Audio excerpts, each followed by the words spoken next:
Good afternoon, everyone. My name is Isabella He, and I am a clinical nutrition major and a CCSF student. On behalf of the Downtown Associated Students Council and Office of Student Activities, I am very excited to welcome you to our third Leadership Fireside Chat this semester. For those who are not familiar with this leadership development program, the purpose of these leadership chats is to equip CCSF students and student leaders with a wealth of leadership insight, tips, and strategies. We hope you will have a better understanding of leadership in action from a diverse group of effective and seasoned leaders across various industries. Before we introduce today's speaker, Tilly Chang, I'd like to share a few details about the program. First, those who attend 7 out of the 10 fireside chats during the academic year will receive a certificate of participation at a recognition event in the spring semester. Every session is open to all students, even if you decide not to participate in the certificate part of the program. Since you have registered for today's session, we will have a record of your attendance. Nothing further is needed on your end to mark your participation. These sessions are recorded and the links will be posted on CCSF's Student Activities Office website for you to view later or to share with others so that they may benefit from this learning opportunity. If you have questions about this Leadership Fireside Chat program and or the certificate of participation, please email student activities at ccsflife@mail.ccsf.edu. After the opening remarks, Dean Rusali will interview our speaker for about 15 minutes. Around 5 p.m., there will be a Q&A opportunity for the speaker to respond to your questions. If you have any questions, please send them privately to me, Isabella He, and I will organize your answers for our speaker for the Q&A portion. During the last 10 minutes of our time together, we will invite you to share what you've learned today that will help you in your leadership development journey. Now I'm going to turn it over to Jose Quequerde to share Tilly Chang's bio with us. Hello, everyone, and welcome, and thank you for joining us today. My name is Jose Quequerde, and I am an executive and team coach and ESL student. I would like to introduce today's speaker, Tilly Chang. Tilly Chang serves as Executive Director of the San Francisco County Transportation Authority. The Transportation Authority's mission is to make travel safer, healthier, and easier for all. The agency plans, funds, and delivers transportation projects to improve travel choices for residents, commuters, and visitors throughout San Francisco. Mrs. Chan oversees the Transportation Authority's administration of San Francisco's half-cent transportation sales tax and other voter-approved funding programs.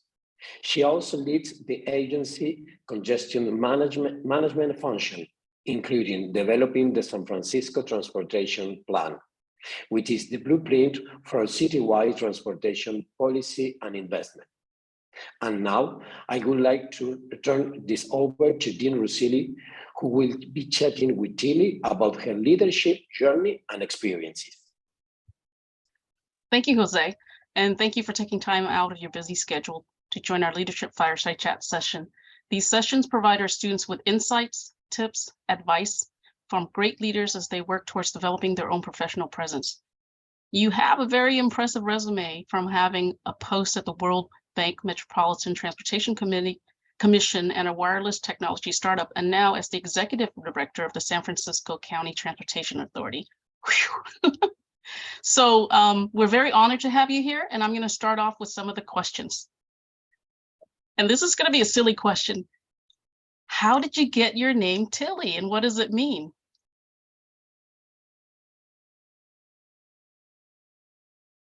Thanks so much, Mia, and of course to all the students. And Jesse, thanks for having me. It's a big honor to be invited to speak with you all and dialogue with you. My name came as a sort of a derivative of my Chinese name, which is in Mandarin, it's Ting Li. So Ting Li and Tilly are kind of close. And what does it mean? I don't know. I think it comes from a poem, you know, like somebody came up with some like ancient poem about like jade, and Ting Ting Yu Li speaks to the color of the jade. Oh, okay. Very nice. All right, so we're going to talk first on the topic of education. When you look back in your college years, did you know where you're heading in your professional path, and also in the field of transportation? Yeah, great question. So I did not know, like a lot of students that go to college, I was just excited to be exposed to different pathways. But then I did get a really great internship because I grew up in San Jose, and it was with the now called VTA, Valley Transportation Authority, and then it was called Santa Clara County Transportation Agency. So this was a long time ago. But that really opened my eyes that, there are people who actually design trains and highways, and they were building Highway 85, and 101 back in the day. I was like, oh, that's kind of cool. So that got me interested in studying transportation. I was an econ major, and I decided I was interested in applying econ to this field, which has city planning, it has civil engineering, it has social science, right? It has environmental policy. So yeah, that's how I, got turned on to it. And then I was hooked. Very nice. Often students struggle like we do, right, in school, finding their career path. What advice do you have to help them choose the right path? Yeah, I think one of the ways that I found, and other folks that, my friends and others that I've mentored has found, is just to try to take it all in, right? Try different things. See what you're good at, see what you're not good at, see what you like, see what you don't like. If you're bored to death of something, cut your losses, switch. You don't have to finish, I don't think, unless it's a required class. I think it's really important to learn formally and informally. So the informal way of checking things out is just obviously follow your passion. Like, what are your real interests? And if there's a way to kind of follow that passion, eventually, you'll be good at it. You'll get internships, or you're going to get the ability to just kind of, learn from people by studying them and understanding, their career path. So then hopefully something inspires you. And not everyone has the luxury of, doing exactly what they want right away. And so understand that there's different ways to get where you want to go. There's not only just one way.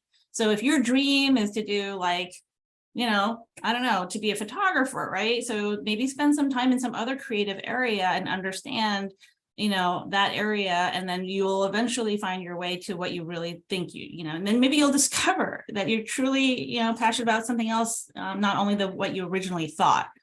So I think it's important to be open to the universe, but also to be proactive. It's not just going to fall in your lap, right? Like, oh, this is what I want to do with the rest of my life. But you also have a lot more time than you think you do, maybe. And in the meantime, it is important to make money. So you've got to be practical. But I don't think that means you have to, settle. Wow, great advice. Okay, so going on to the next one on the topic of leadership, as the executive director, when it comes to managing projects and people, what are some of the most important qualities a leader should have? Right. So I continue to learn this. This is not something I've learned, but I've had different management sort of roles as I came up, and I wanted to be the kind of manager that I liked being managed by. So just for me, it was important to study from the standpoint of my own experience, but also watching how, people manage other people in large organizations and small organizations. And something as big as the World Bank, which is 8,000 people, all different cultures, a huge organization, to a little startup in the south of Market, with I think I was number 7. Public and private. So public agencies, they're all really different. They're not all the same. Private agencies, private companies, nonprofits. So what I like to do is I like to study leadership and management, and they're very different. Leadership is different than management, and they're different skill sets. So I guess the question, that you ask about what advice or what qualities? I guess you're right. Leader and a manager is very different, but they still, some of the qualities are similar. Leadership, there's different kinds of leadership. So are you going to be the kind of leader that is going to set a clear vision, clear expectations, and then empower people? I mean, I hope I do some of that, the wrong kind of leadership is, also useful to discuss, which is, the micromanaging and the very overly demanding and the unreasonable. So hopefully it's a leader who has that vision and who can express it clearly and then translate that into achievable goals by their team, and hiring people. We can get into this, but like hiring people who are, I hired people who are totally experts in their field. So super smart, smarter than me and many other, I'm not, I do my little piece. They're experts in their field and they're different than me. And so we really value diversity, because you can't have groupthink, and it's led to like disasters that you know documented through business cases about NASA or something. But you really want to have people who you admire and respect, and that you trust, and that they trust you, so that you can truly be a good team. And that means you're empowering them, and they're empowering their team, you know, and on and on. Yeah. Right. And then now this is kind of be a little different. Different. What's a typical day look like to you at work?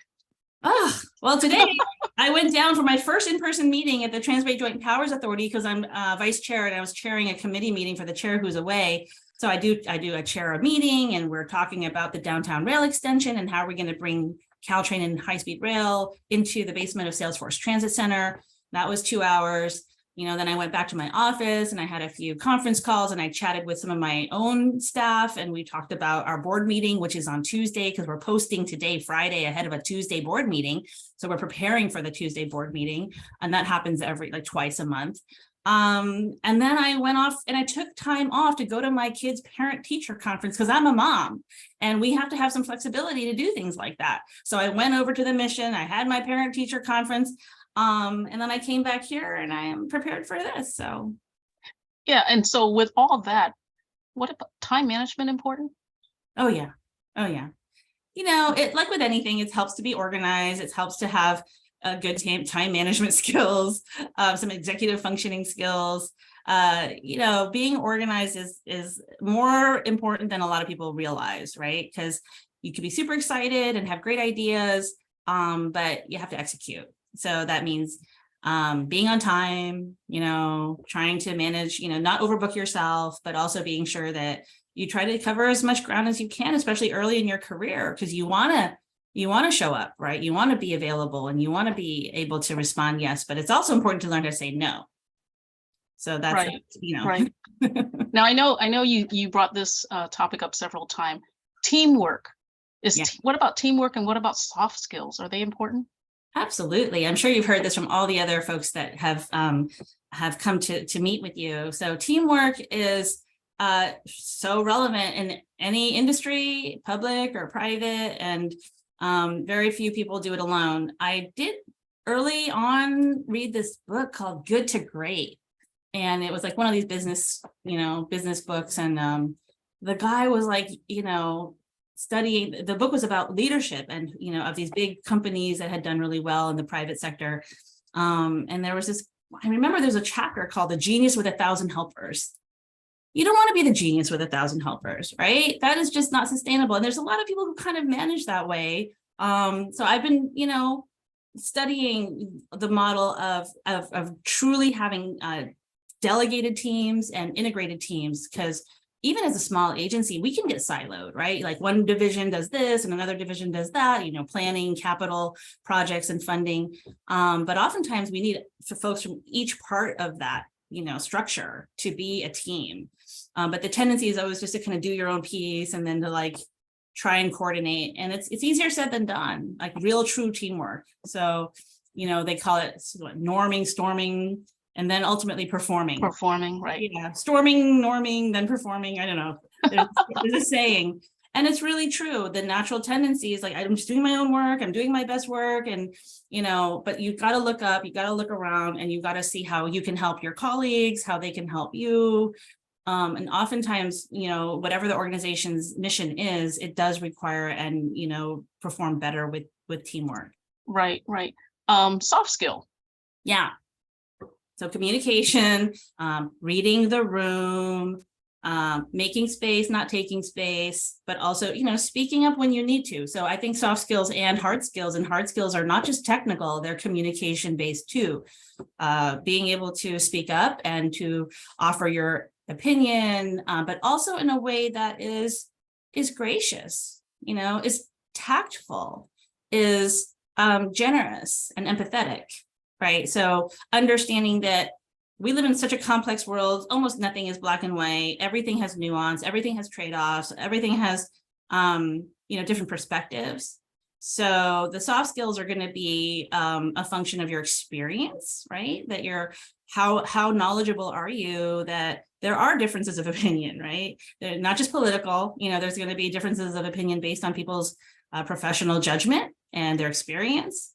And then to be able to contribute your point of view and your experience in a confident way, but in a way that is very respectful, and that also leaves room for a different opinion. And that's great. That's, I wanted to share with you is, I don't know if you know that the acronyms of TEAM, what it stands for. What does it stand for? Together, everyone achieves more success. Yeah, there's no I in TEAM. That's the There's one. no I. Yeah. So now we're going to head over to the topic of career. What is your biggest regret while you were going through your career? Gosh, there have been many, and you can't do it all, so you can't live with regret. But certainly, there were times when I thought I knew things and I really didn't, and I over-asserted myself. There were times that I hired ahead of actual need because I was so excited. Like, I'm sure I'm going to need, to do this, and we're going to get the approval. And then in the end, it didn't come through, right? So then you've hired ahead of need, and then you've got to deal with that. There have been times when I would have preferred to have the ability to speak in Cantonese, and I didn't study Cantonese, and I didn't really fully learn all my Spanish, beyond high school. And I wish I had these skills because you're working in communities that are so diverse and they're so, so rich in our cultural, sort of profile here in San Francisco. So it really would have been helpful to have those skills. So those are just some examples. Yeah. Now, speaking of skill, what do you think is the most crucial in succeeding in any career? I don't know that there's the most. I mean, these questions are good questions because it's hard to say it's the most, right? Having preparation. So whatever your field is, over prepare, be over prepared, and then you can under promise and over deliver, right? So yeah, people say luck is preparation meets opportunity. And I do think you can make your own luck, but it does take preparation. It takes a little bit of research and, who's a leader in this area? Let's study their path, or let's understand, who's achieved the kind of position that I'm interested in, and do a little background. Because then when you have a networking opportunity or something just happens and you have this opportunity, you're ready. You're ready to engage. You're ready to kind of show up. Now, as our students are building toward their professional life, what should they all do right now? Well, it depends on your field, but I think it's useful to just grow your friend network. Your friends and your colleagues, your network is gonna show up in ways that you might not even realize. So as you're figuring out your path, it never hurts to just, meet more people. And that can be through a happy hour, that can be through a seminar or a workshop, it can be through a webinar, it can just be through go on a LinkedIn and just saying, hey, I'm interested in your, what you do. Could I get maybe an informational interview with you, 15-minute virtual coffee? And people are more open to that than you think. So I really encourage everyone, even though it's outside your comfort zone, make yourself do it. Go to a happy hour, reach out to somebody, once a month. Doesn't have to be a lot, just start somewhere. And I've heard somebody say on International Women's Day, which was 2 weeks ago, there is no growth in comfort. There is going to be discomfort associated, often with growth.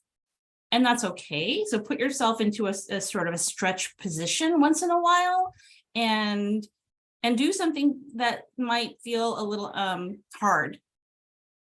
And you might be pleasantly surprised that it turned out to be, each time you do that, a little easier. But I do think that being proactive and learning learning about your field, of course. So whatever it is that you're interested in, you'll do that. But I think the networking and the reaching out and the, going to an event, making the time to do that, showing up, that's something that you might not even realize, but it's an investment of your time that can really pay off. Very good advice. So this is a fun thing. Where do you see the future of transportation? Oh my goodness. So I think everyone's a transportation expert because everyone travels and people are always like, Tilly, why doesn't why doesn't Caltrain go all the way up to Market Street? So I don't have to walk or, take the 30 and the 45 or the bike, what would it take for the buses to, be more reliable and spaced up instead of bunching up, all the time? Lots of things that we can do and are working on. We also hear questions about these autonomous and driverless vehicles, like what's happening right now in our city where you can look next to you in the next car over, there's no putting the front seat. So there's all these exciting things happening. But I think what's really cool is our North Star in San Francisco is something called the Transit First policy. It's 50 years old. I think Muni has a blog post on it today. So whether we're talking about the good old bus or, a fancy train or high-speed rail or, the future of highways with autonomous vehicles running around, without signals, you don't need signals in the future, right? With these autonomous vehicles, whatever that is, we've got to recognize that our Transit First policy in San Francisco guides us because we got to move more people in a certain fixed amount of space. We're just a little, 49 square miles. Our streets and roads are not getting any bigger.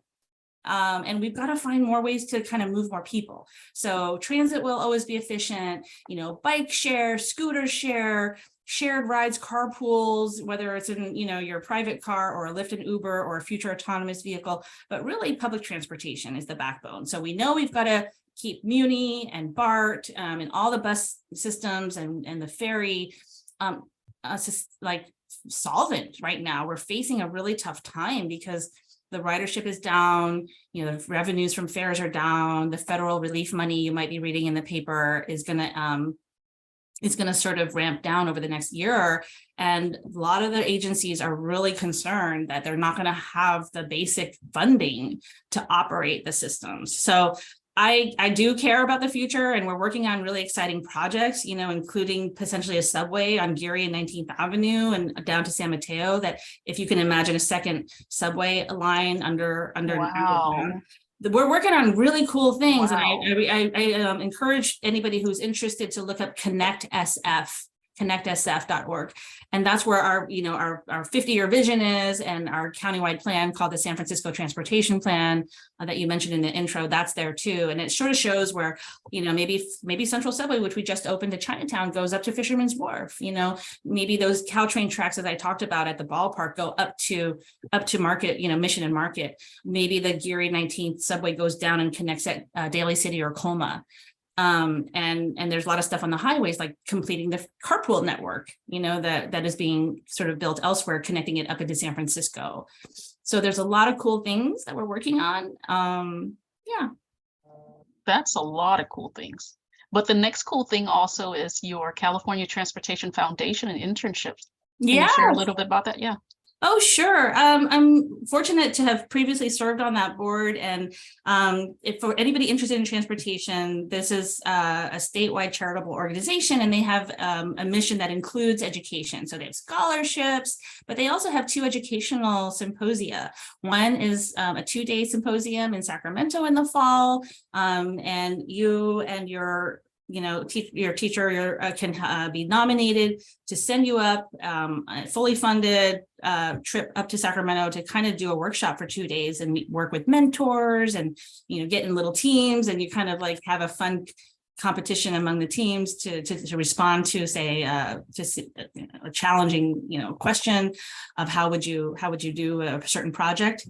And that's a fall activity. And in the spring, there's a new mobility symposium, and it's just a 1-day virtual conference. But that's also a great way to get involved. I would say other organizations include the Women's Transportation Seminar, which is the main professional organization for transportation in the Bay Area. Even though it says women, men are welcome too, and men are all members as well. But it definitely has a mission to promote women's leadership, because women are only 15% of the leadership in the transportation industry. Another one is Spur. I would think Spur has a lot of free programs. You can join as a young, a student member. It's pretty cheap. There's also all kinds of bike ped groups. There's Walk SF, the Bike Coalition, the San Francisco Transit Riders. There's a Bay Area Transit Group. So there's lots of ways to get involved and learn about scholarship opportunities, mentorship. There's also a cool organization called COMTO. COMTO is the Conference on Minority Transportation Officials, and this is for people of color. So this is saying, hey, everyone's welcome, but our mission is going to be to lift up and to educate and to do networking and to do mentorship for people of color in transportation. And they have scholarships and they have programs. So there's an endless number of organizations to get involved with. Yeah, that I'm happy to, again, if anybody wants to follow up on that, advise further.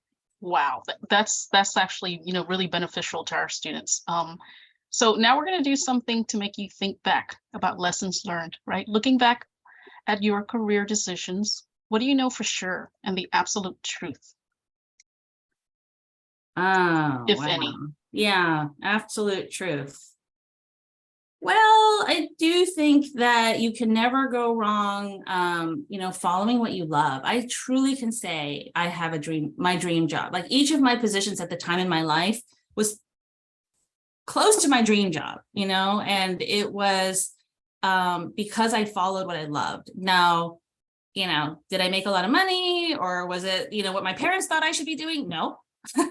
And it was a little bit, something that I was not, I didn't have a lot of people who I knew even did this kind of work before. I didn't even know this was a career. So, my truth is following what you're interested in and being resourceful and proactive, you'll get there eventually. And I don't like, people are like, what do you want to do 5 years from now? I did not know what I wanted to do 5 years from now. So I didn't worry too much about it. I tried to live in the present. So I feel like if you can live in the present and be really mindful, and just do your best each, 1 foot in front of the next each day, I think, you'll get where you want to go, or where you should ultimately get, where you want to ultimately get to.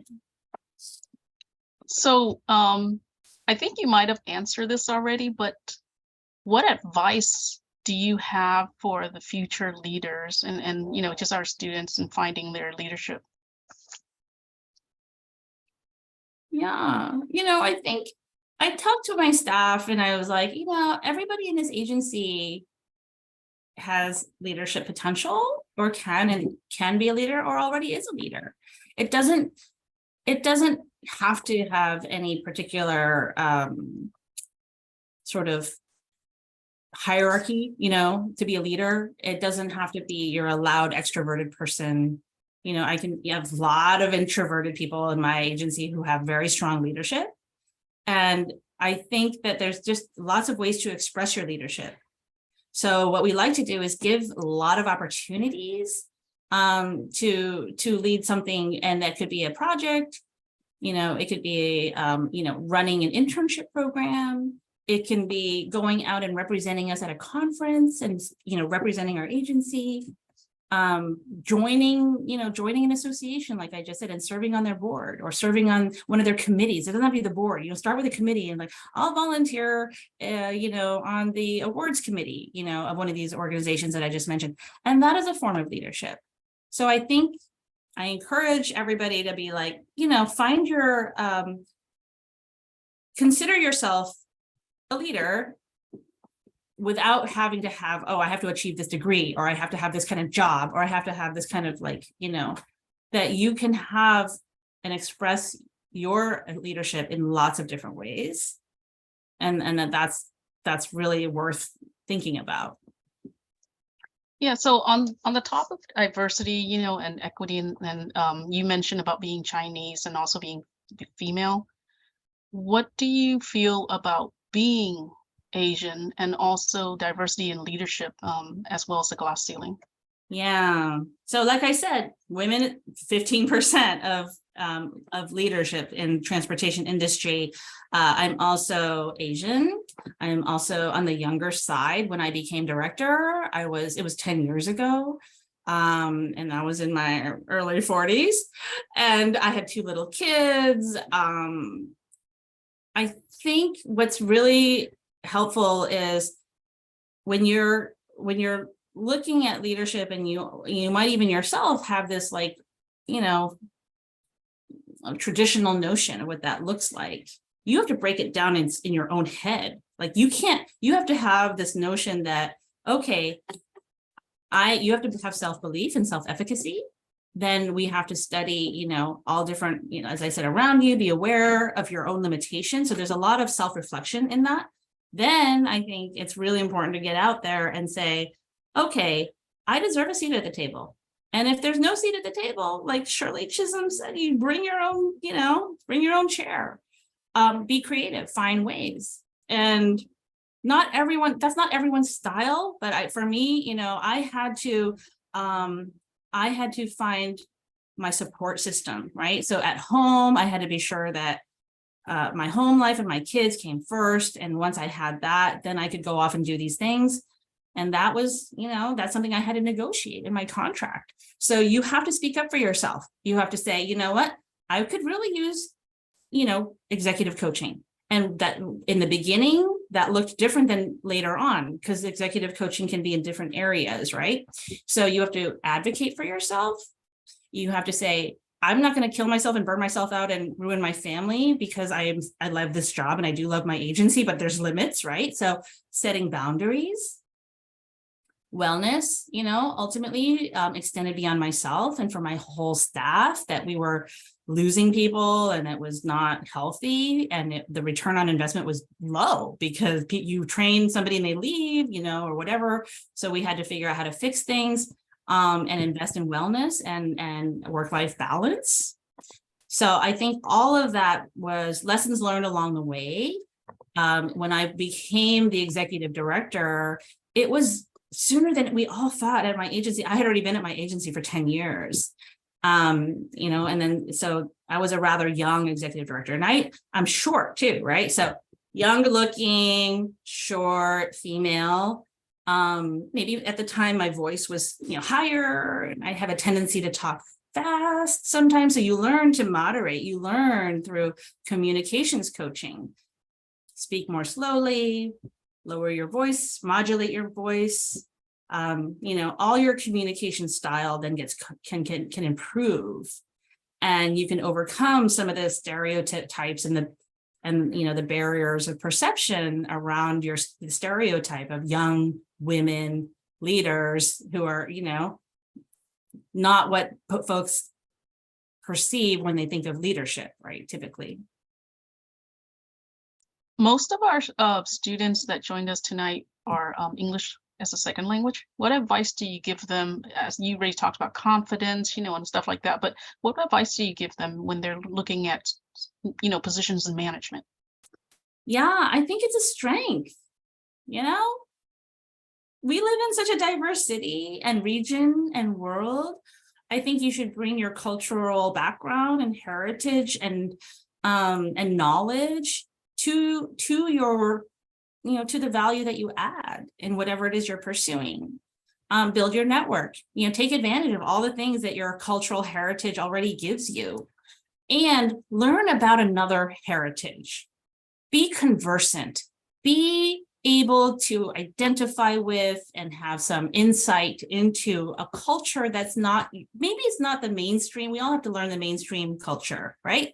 That we live in, but learn about another minority culture, right? Learn about disability community, learn about LGBTQ. It doesn't have to be racial. Learn about senior issues or youth issues. I think it's just another way to connect.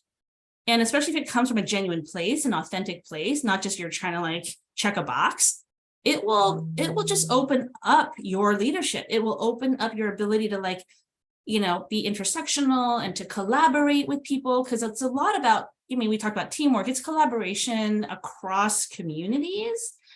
And then there's a lot of energy in that. You'll get inspired, they'll get inspired. We call it co-creation a lot, that it's not just top down but it's actually, bottom up, and it's actually cross-cultural. So I do think it's a strength, and to recognize it as such, and then recognize that you're not, you need to keep growing, and you need to always continue to learn and refine your understanding of the mainstream culture that we live in. So that's business norms, that's etiquette, that's language, formalized institutional stuff. But there's a lot of room for creativity, especially in the city. And there's a lot of room for networking, informally. And then that will eventually lead to a lot of positive outcomes, I think. Well, being in such a high position, and what you shared with us earlier about your day-to-day, one day in the life of Tilly, how did you balance your work and your family, like a work-life balance? Yeah, that's hard. I think in my, pick wisely who your partner is. I was lucky. I met my now husband back in the mid 90s, and we were young, up and coming, and we traded off. So we were like, okay, now you're going to go for it, and take risk and work your butt off. And then I'll be like, okay, just kind of moving forward, but not being, the one that's out there really, really gunning for something. So we kind of traded off a bit. When this opportunity came to go from a manager to the executive director, I was so fortunate to have family nearby. We had a sitter who who grew with our family for both kids, and she's like my secret weapon because she cooks, and she helps bring my kids places, and she speaks Chinese, so she can be like the grandma, and supervise the homework that I can't do anymore for Chinese lessons. So you have to have whatever your thing at home is that gives you the ability. And it's not going to be, you've got to invest in that. So we don't, we go camping, we don't go on fancy, so there are different ways that you can get that arrangement. And I think the Friends Network and all these other ways to kind of support you, and wellness wise, you negotiate, and you set that tone as the leader. Because I take vacation. I want people to take vacation. And I learned over time, you can't be sending the email at 10 o'clock, right? Let's model the kind of lifestyle we want. So that's little ways of investing in boundaries and honoring and respecting boundaries and limits and wellness. And then it hopefully, pays off in retention and commitment. Yeah, I agree with what you said. You gave so many good advice. Now, an advice that I have to ask of you, what's one thing that you're striving to self-improve? Self-improve. Well, I'd have to lose weight, but I think I'm gonna walk more and be more good about that part of wellness. Yeah, I mean, I'm always growing, so I really should stop and actually, use some of my I have this professional development budget, so I need to probably go and sign up for some classes. There's so many areas I want to learn. There are so many things that are new out there, and it's endless. I would love to take management classes, because I think management is hard.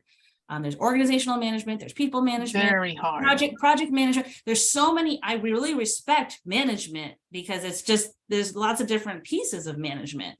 It's not just one thing, like leadership, right? They're not just one thing, but I never got any kind of formal management training. So I would love to do that, and I'm going to work on doing that. Now, your professional development, you mentioned about that, and you also mentioned that you work with a coach. What is it like working with a coach? Well, I don't know now, but back when I started, especially, and I had my communications coach, I had my executive coach, which is about management, and I had a personal coach. They're really different, right? So each of them was serving a different function at different points in my life and career, as an early leader, just executive director. I wanted different things than I do now. So, as you rise, you're going to have to, think about what is it that I could really use now? Is it the ability to go to some classes? Is it ability to go to conferences? Is it the ability to ask for coaching? Am I managing people? I'm a young manager and I've never managed people, and I really want to learn how to do that well. It can be technical or not technical. So you can ask for things. And, these days employers want to attract, the best and try to keep, their workforce modernized. So hopefully that's part of what you can ask for. If not, you might want to invest in it yourself. But, it's not easy to do that. I know. So the way to get that is then through asking for coffees and, informal interviews and networking and just talking with your friends and, talking to that cousin or that uncle or aunt or who, family friend who might be able to mentor you. So mentorship is so important. There's a lot of formal mentoring programs. Again, I'm only familiar with the ones in my field. But, internships are important, mentorships are important. And that's something you can also ask for. Right. So on the issues of mentorship, did you have a role model? Oh, I had many.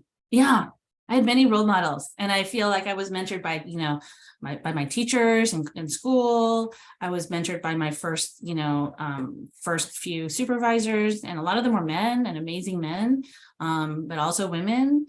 And they all, mentorship is also one of those things where you have to recognize you're being mentored. You may not know you're being mentored, but you're being mentored, right? So you have to recognize that, and you have to soak it in, and you have to be paying attention. When I was the first 10 years, I was the manager of a planning division, I had a group of 6 or so folks. And I used to say, okay, guys, everybody, we're doing this thing, see one, do one, teach one. Meaning you're going to get assigned our entry level assignment. Go, you're going to lead a neighborhood transportation study, right? And we'll help you, but you're gonna be the junior project manager to the project manager. So you're seeing one, and then you get to be the project manager, and then you have to teach someone else to do that because now you've done 2 or 3. So we learned this from grad students, that I met in another field, but I've always remembered the see one, do one, teach one, because it just seems like, be mindful, right? That this is how we learn, and ask lots of questions, step up, pay attention, be prepared when that opportunity comes. Right. And I know we covered this a little briefly, like looking back in your career, but is there anything that you would do differently? Yeah, probably. I mean, I would like to have done a little more work on the technical side, understanding construction and construction management, in that now I'm responsible for managing people who are delivering $100+ million projects. You can't know everything. So, I took some engineering classes, but I'm not an engineer, right? And I've never had direct experience doing some of this, construction management. But by now I've seen and been part of teams that have done it a few times. So I feel like I know something, but that means you hire people, right, who are truly the experts in that and who have all that experience. So I don't have too many regrets, but doing things differently, I'm sure I would have learned, based on what I've learned, done things differently. Well, we're in the conclusion here, and I have a very important question. Where's your next path? What do you see yourself? Oh, no, I'm happy to be here. Well, you're still young. That's the reason why I'm asking. we just passed a new expenditure plan for our transportation sales tax. So for anybody who voted for Proposition L, thank you. It was on the ballot last November and it passed by 72%. What it does is it extends our half-cent sales tax. We pay about 8.625% on every dollar of sales in San Francisco, and our agency gets a half penny of that, right? Of that 8.625 cents. It amounts to about $100 million a year. So we're now doing this for the third time. We've done it twice before, where we take that money, $100 million a year, and we give it to BART or Muni or Caltrain or Public Works or the freeways. And then we combine that through financial engineering and a big financial puzzle. We combine it with state, federal, local, other money, so that we can, fund our infrastructure. And so it's still really fun. And we just went to the voters, so we've got this big list of things that we now have to deliver. So I'll be around for a bit to do more of that. And beyond that, who knows? It's all possible. So two final question. It's going to be your favorite. So your favorite leadership quote and your favorite books that students need to read or should read. Yeah, leadership quote. I mean, there's too many. I kind of just do it, which is Nike quote, Nike tagline. No, I mean, there's probably other leadership quotes that are much more inspiring. But the book that I would recommend, I don't know if, and this is for men and women, even though it's about it came on the heels of Lean In, which was the Sheryl Sandberg. Remember Lean In, the book by Sheryl Sandberg? Oh yeah, okay, women, lean into your career opportunities. Well, there's another one called The Memo by Minda Hart. And I recommend it to women and men, especially of color, because it's the lean in for people of color. And it says, okay, maybe you're not necessarily a high paid, tech executive and, of that demographic. Maybe you're kind of more, have a different, that more background that is more common as far as working families and what have you. And it kind of speaks to career advancement and being able to kind of do that kind of career planning and being motivated and self-motivated and, different tips and tricks about how to navigate the workplace for, for folks who are coming from a more diverse background. So, yeah, I would recommend it. So you are so amazing, and thank you for sharing everything. I mean, I can see you're really passionate about transportation. You can probably take 10 hours talking about transportation, but we're pretty nearing where we at, our next section, which is going to be Mr. Malinali is going to start his question and answer. So if students have anything or participants have any questions, please enter them in for Isabella and she'll organize it for you. Great questions. Well, saludos. Good afternoon, everyone. My name is Malinali Villalobos, and I'm a student advocate and the current CCSF student trustee. I first would like to thank you, Tilly, for taking time out of your busy schedule to share your stories and experiences with us. We have learned so much from you already, especially when you mentioned that make space at the table, and that if there's no seat at the table, bring your own seat, right?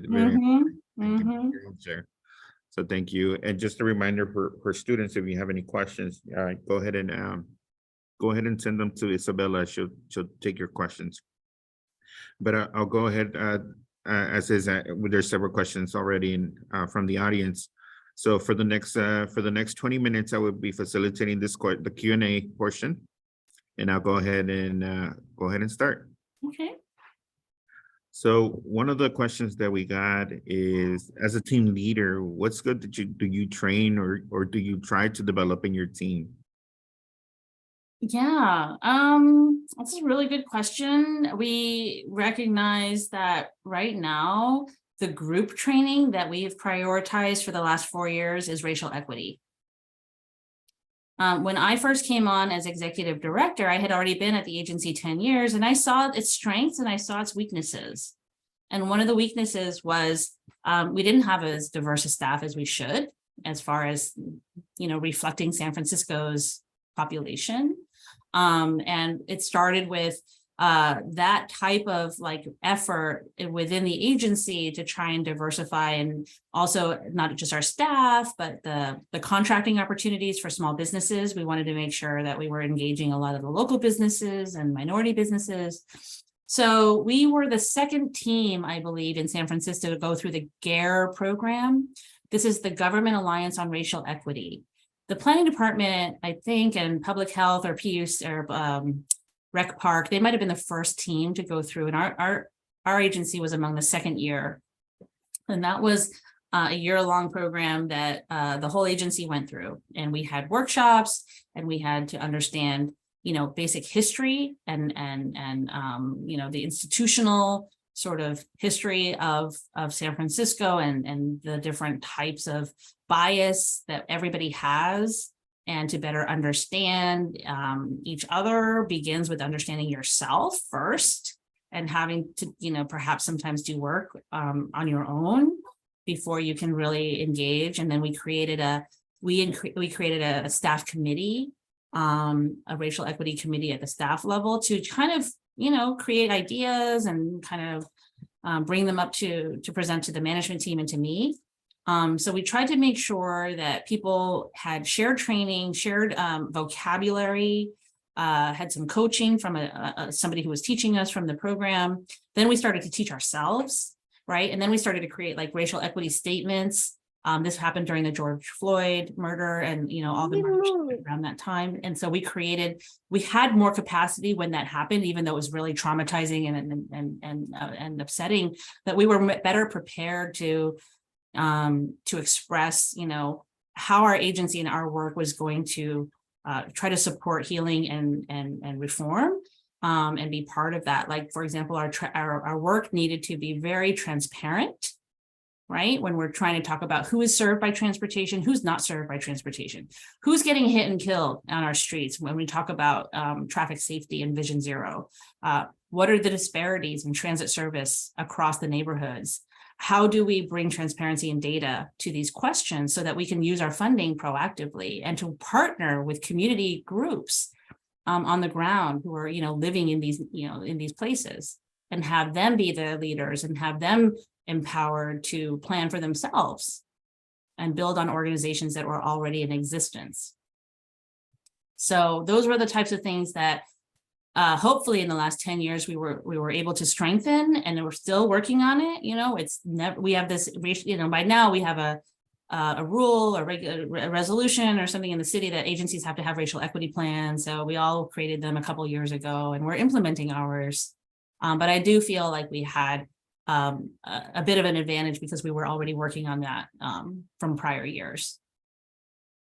But the work it's not done by far. Yes, definitely. Thank you for that, Tilly. Very insightful.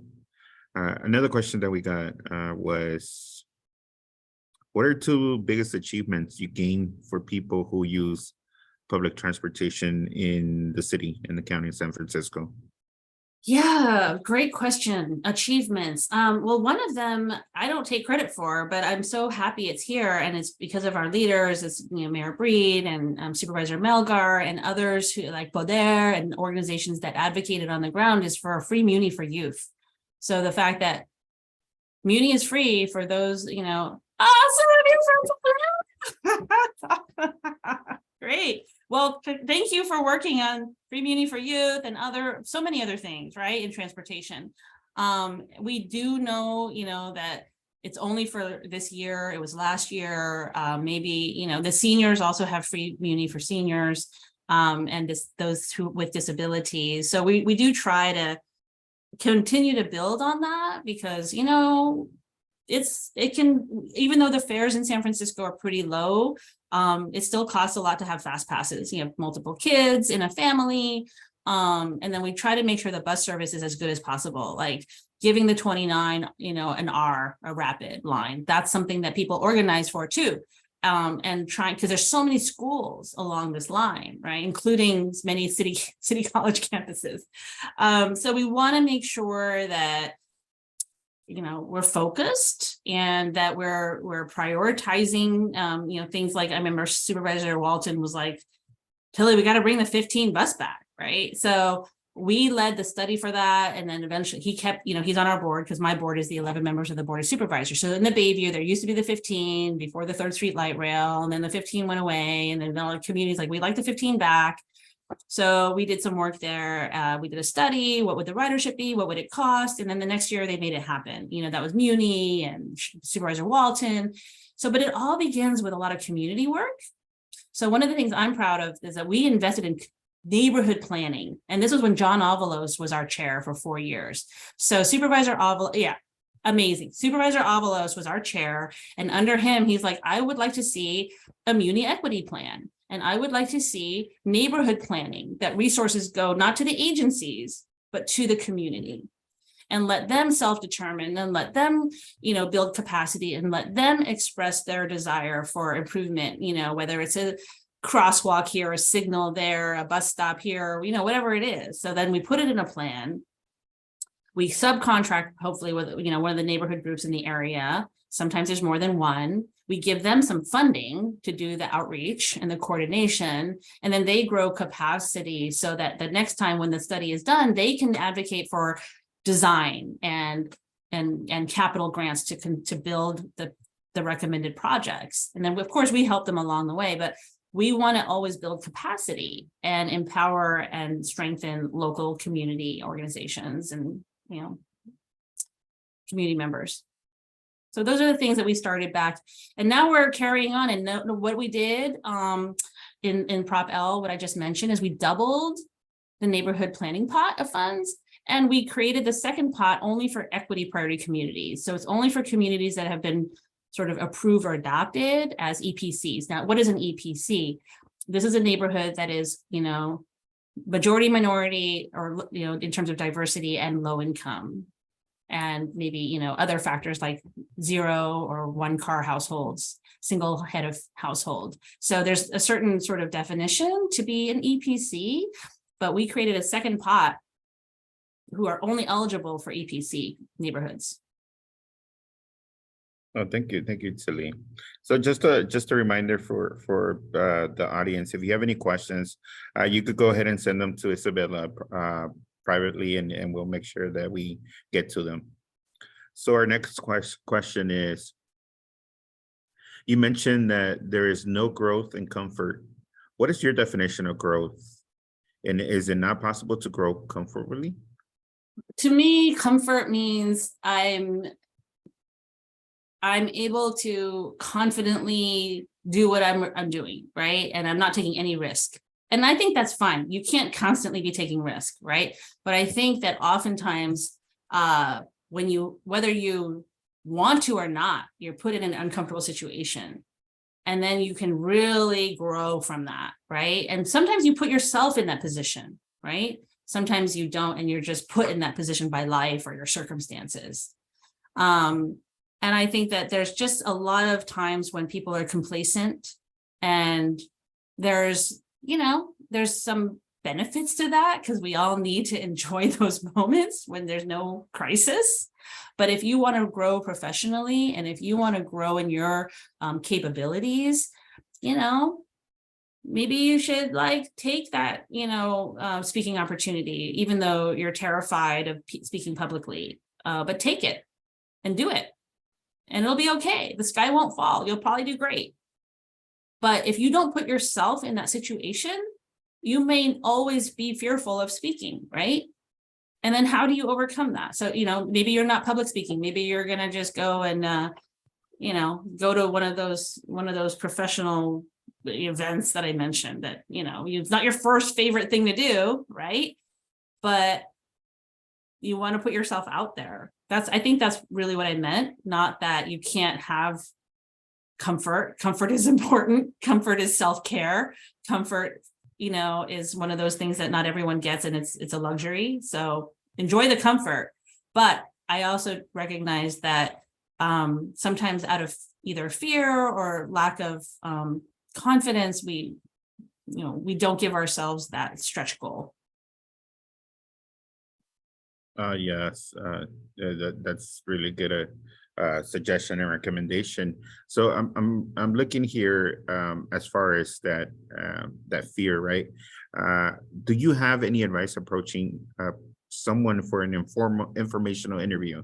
Have you ever done informational interviews, and if so, how did they help? Yeah, I mean, y'all can just LinkedIn me and ask me when you connect with someone on LinkedIn, and you can approach folks that way. That is something that people tend to, respond positively when they can, might not be right away.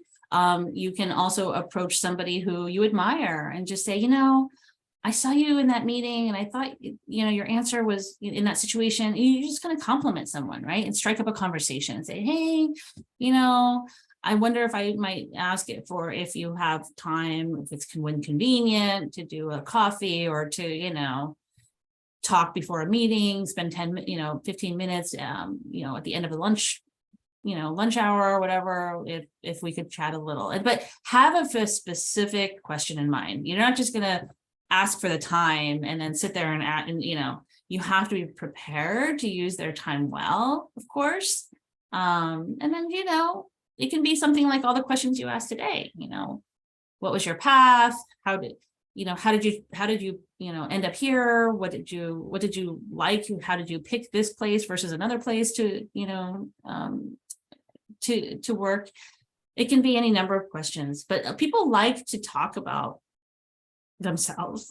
So maybe, like, oh, I observed this or that I noticed, I admired, and ask them about that. Or say, oh, that was a tough situation. And I watched the tape of your meeting later and whatever, I thought that you handled that really well. Was that easy? Was that hard? What was your decision-making process? How did you form your position? Because it's a really tough issue. So when you empathize, when you ask questions, when you demonstrate that you've done the work, people are more willing to spend time with you and give you their time. Yes. Yes, thank you. And I'm going to switch it up a little bit because I do see a comment that was said, free Muni for youth. A few days ago, there students from City College of San Francisco on Tuesday, actually, I was one of those students that was present. We had the opportunity to go to Sacramento and meet with legislators in Sacramento, and we called it Lobby Day.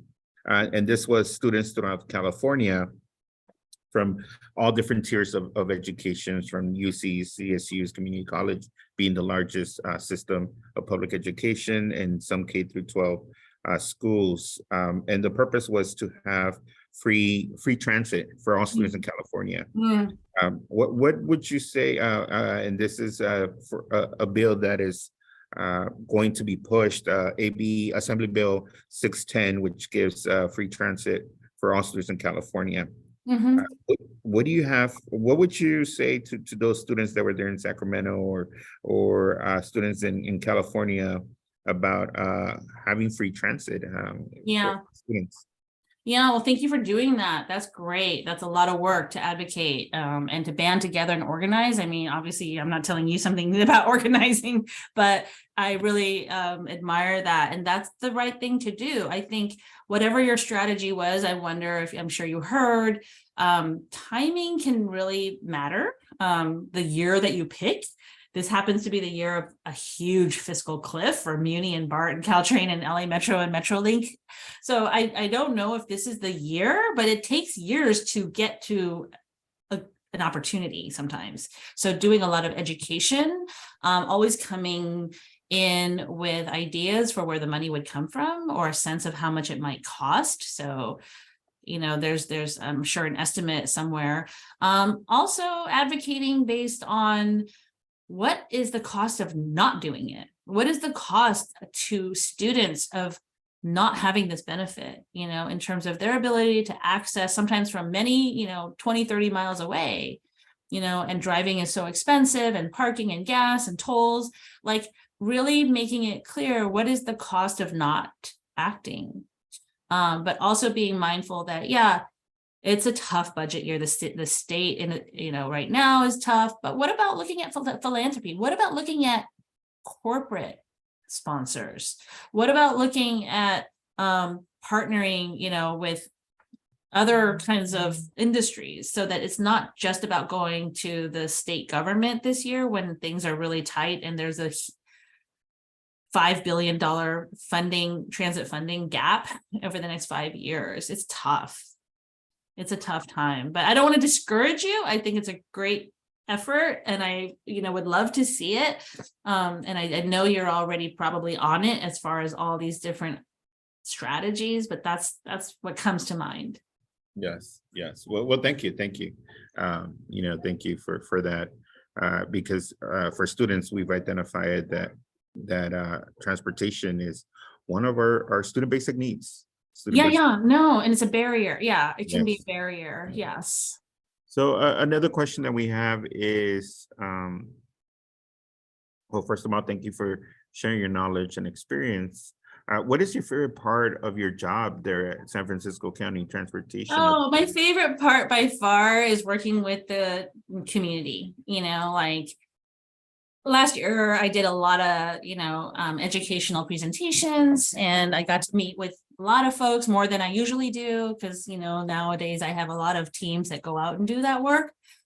But I love going out and I love going and seeing the impact that we're having, even on a really small scale, like whether it's, you know, corner bulb outs in the Western Addition or in Portsmouth Square, you know, in the Bayview, when we are able to do things like the 15 and or the, you know, looking at the potential for a Caltrain station in the Bayview. These are some projects that are going to really ultimately improve people's lives. And, you know, there's just never enough. Like, I wish we had more time and resources to do a lot of the basic, you know, the basic things that everyone needs. Safe street, you know, a feeling of safety and security on the bus. So we're working on some of these issues that are kind of hard. You know, we don't go to transportation, you know, planning and engineering schools to figure out how to deal with some of these issues that are now really just complex. But I like tackling complex problems. I like working with diverse teams, you know, like other agencies and, you know, neighborhood groups and advocates. I like just problem solving. And to do that, you know, on the ground with people, not in some office, you know. Yeah, so well, thank you for that. I think this next question kind of goes hand in hand with what you're talking about. And it's everyone has hard times in their job. I would like to know, or we would like to know, how you get through those hard times, difficult times. Oh yeah, that's a good one. Everyone does. And I think that you can, you know, everyone has their way of handling that through self-care, whether it's also through unhealthy habits like eating junk food, or trying to find the, you know, the escape that we need from sometimes our work. And I think taking a break is really important, you know, taking a break, giving yourself a break, asking for a break, you know, so that you know, not everyone has that luxury, but if you don't have that, I think you have to ask for help and support. Like if there another way or place that somebody can help you so that you can actually get a little bit of relief. And that could be, you know, somebody watching your kids. It could be somebody helping you with, you know, some tasks. And people are often happy to help. It's just that we don't ask. So I think that you can ask your boss, you can ask your colleagues to cover for you a little, give each other a little bit of space and do that for each other, right? That comes back to you and you can help them in the future. So yeah, there's lots of stress and there's a lot of things that come up. So I think having a little buffer, you know, a buffer if you can in your work program, and don't overcommit. It's easier said than, you know, because everybody's asking for more and more work to get done and the expectations are high and there's, you know, a lot to do. But yeah, those are some of the things that I think can help. Okay, thank you, Tilly. Looking at the time, this question has to do with communication. You mentioned learning to modulate your communication in order to overcome stereotypes and barriers of perception. What are some of the tips you suggest to learning to moderate your professional communication? When you were learning, did you practice in spaces outside of professional ones? Great question. So I learned from observing and also from coaching. And sometimes, you know, you want to be assertive and speak up. Sometimes you really want to listen. So active listening is a really important skill. Picking up on a lot of unspoken communication and body language. And thinking about what you're going to say. I mean, I shouldn't have to say that, but think about what you're going to say before you say it, you know. Sometimes people just are very reactive and they regret it. You know, I've been there, but I do think that, you know, it's being thoughtful and doing a lot more listening, you know, in the ratio of listening to speaking helps. But then when it is your turn and when you do feel compelled, because you do need to speak up and you do need to advocate, you know, do so thoughtfully, respectfully, and with facts, you know, with really compelling information. And that comes with preparation, like I said, like know your stuff. If you're going to get involved in a conversation, and especially if it's difficult or complicated, it's really helpful to be quite prepared. Okay, well, thank you, Tilly. Thank you. Well, looking at the time right now, we have time for one more question. And this question is it's important. So hopefully you're able to take some notes. And hopefully you can help us answer. Okay. What is your favorite ice cream flavor and why? Yeah, first of all, I love ice cream. Boy, you got me for sure on all this food stuff. It's hard to say. I mean, I think it's probably something with nuts and coffee, because anything with coffee and nuts and chocolate, I'm down with. So probably it's the, you know, something from Mitchell's with nuts and coffee, mocha, something, swirl, nutty.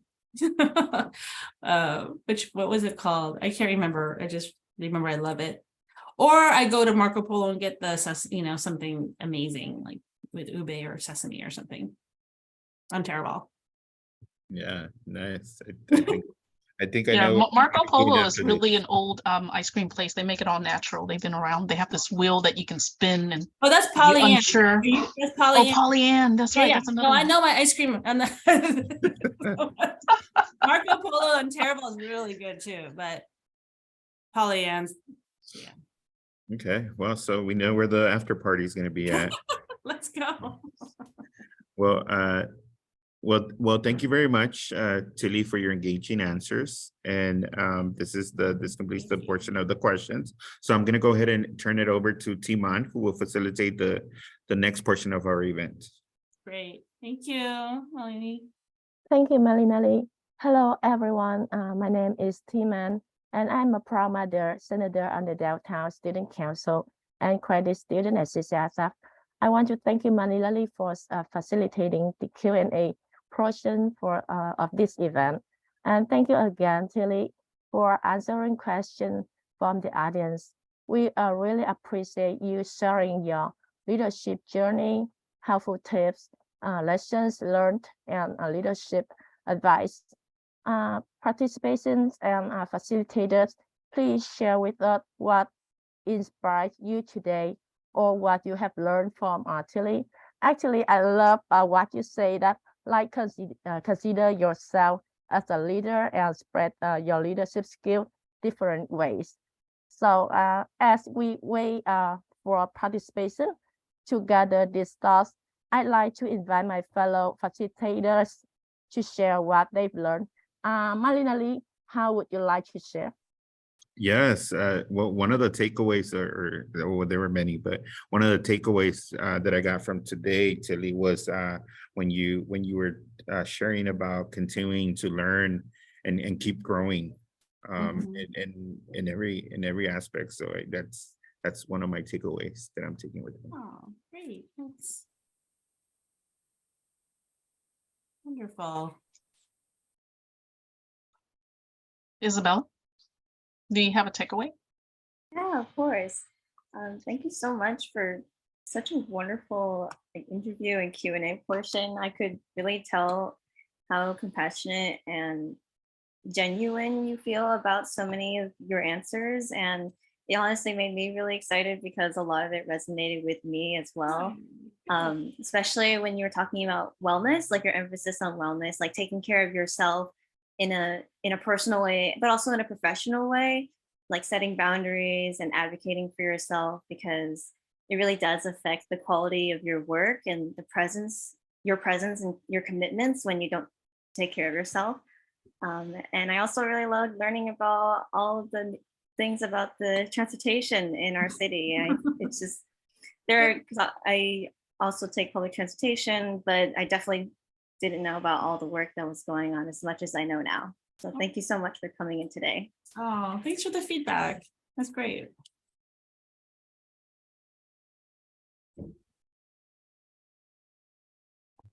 Would anybody else would like to share on their takeaway?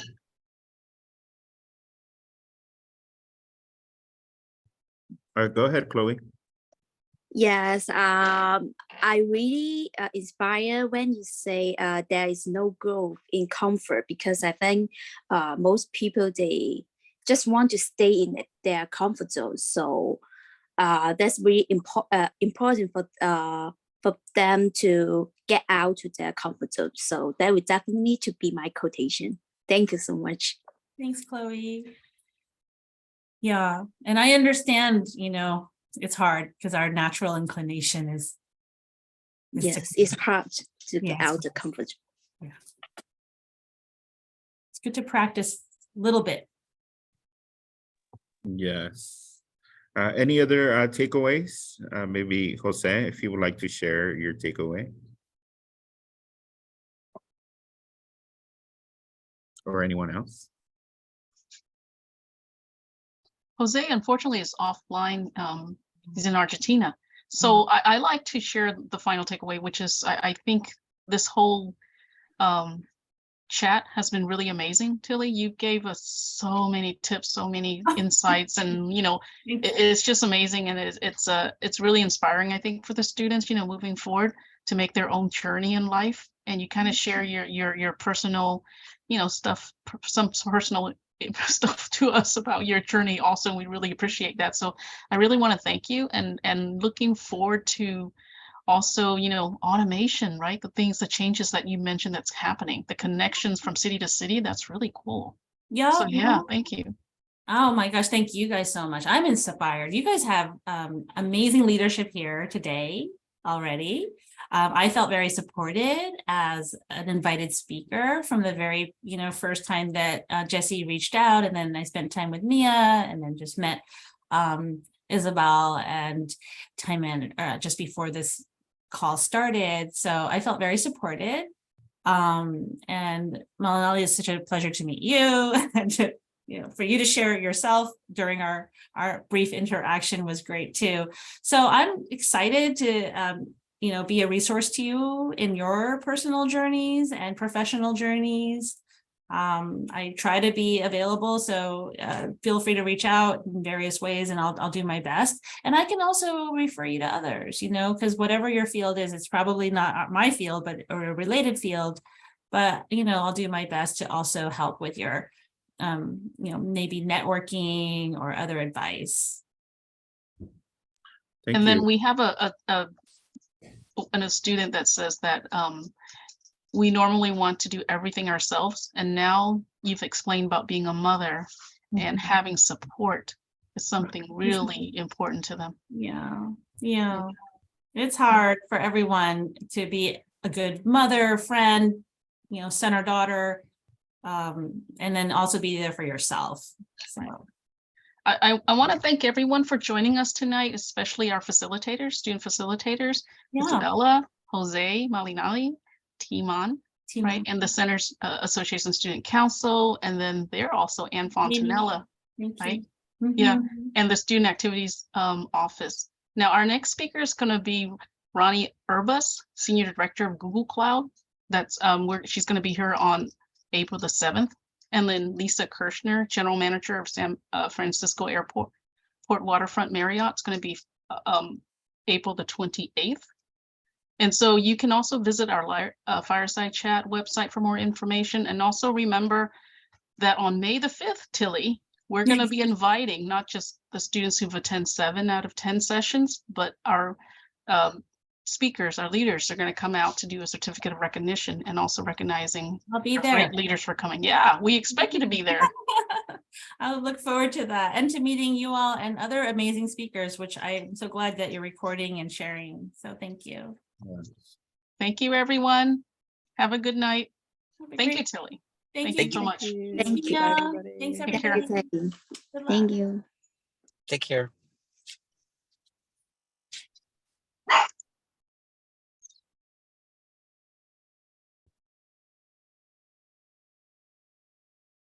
So students, facilitator, just stay for a second.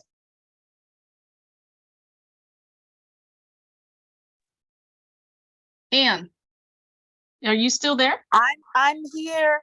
I would like you, to Mia, thank for you. that beautiful message. This Yeah. was amazing. Thank you for being Well, the moderator. Wow, that yeah, was I'm so inspired.